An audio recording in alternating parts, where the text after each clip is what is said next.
नमस्कार बच्चों, आज हम व्याकरण पुस्तक से अध्याय 5 समास के विषय में पढ़ेंगे।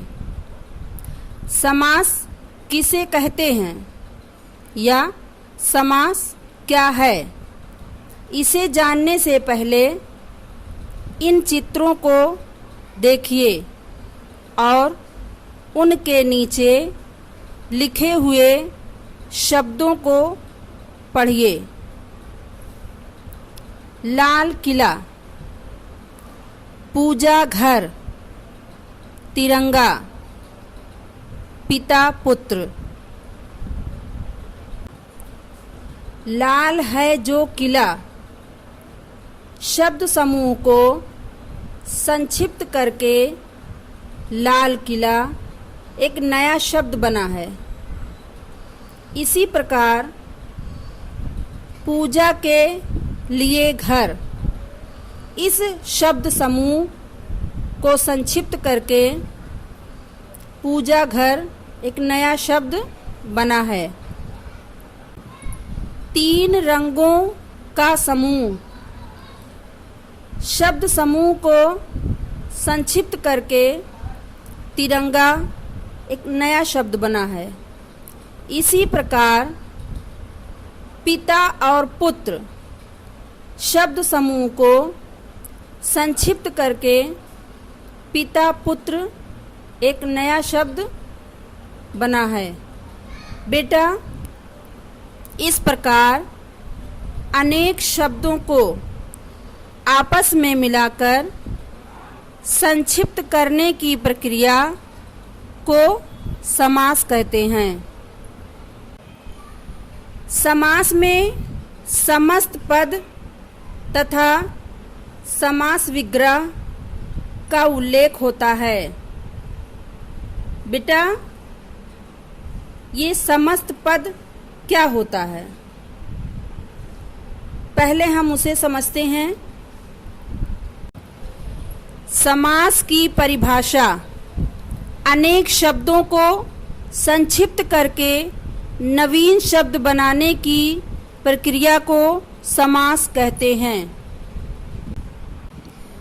अनेक शब्दों को संक्षिप्त करके बनाए गए शब्द को सामासिक शब्द या समस्त पद कहते हैं। जैसे राजकुमार, डाकघर, माँ बेटी, त्रिकोण, ऐसे ही शब्द हैं। प्रत्येक समस्त पद में दो पद होते हैं। जैसे डाकघर में डाक और घर दो पद हैं। माँ बेटी में माँ और बेटी दो पद हैं। समास विग्रह समस्त पद जिन शब्दों को संक्षिप्त करके बना होता है उसे उन शब्दों से अलग अलग करके लिखना समास विग्रह कहलाता है। जैसे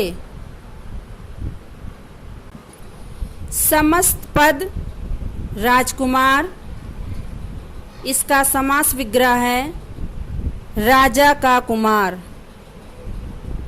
अगला शब्द है त्रिलोचन, ये समस्त पद है।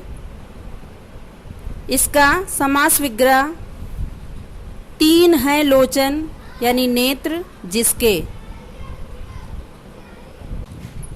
समास के भेद, समास के 6 भेद होते हैं। नंबर 1 अव्ययी भाव समास, नंबर 2 तत्पुरुष समास, नंबर 3 कर्मधारय समास, नंबर 4 द्विग समास, नंबर 5 द्वंद्व समास, नंबर 6 बहुब्रीहि समास। तो बच्चों, आज के लिए बस इतना ही। समास के भेद के विषय में हम विस्तार से कल पढ़ेंगे। आज हमने क्या सीखा, आओ दोहराएं। अनेक शब्दों को संक्षिप्त करके नवीन शब्द बनाने की प्रक्रिया को समास कहते हैं। अनेक शब्दों को संक्षिप्त करके बनाए गए शब्द को समस्त पद कहते हैं। समस्त पद जिन शब्दों को संक्षिप्त करके बना होता है उसे उन शब्दों से अलग अलग करके लिखना समास विग्रह कहलाता है। हमारा आज का गृहकार्य, समास किसे कहते हैं। धन्यवाद।